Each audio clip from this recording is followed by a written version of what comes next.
I'm going to show you how to customize an equation in the Numbers app. First, we have to open up the app, and here we have an equation. Entered here, we just click on it, and here we have all of the style options that we can set up. For example, the color of the equation, we can give it a nice red color. A border for it as well, if we want to have one shadow, reflection. Yeah, you can just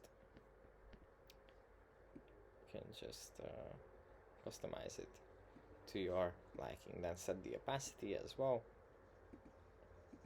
add the title, add the caption. Yeah, that's basically it for this video. I hope it was helpful for you guys, and I'll see you in the next one. Bye.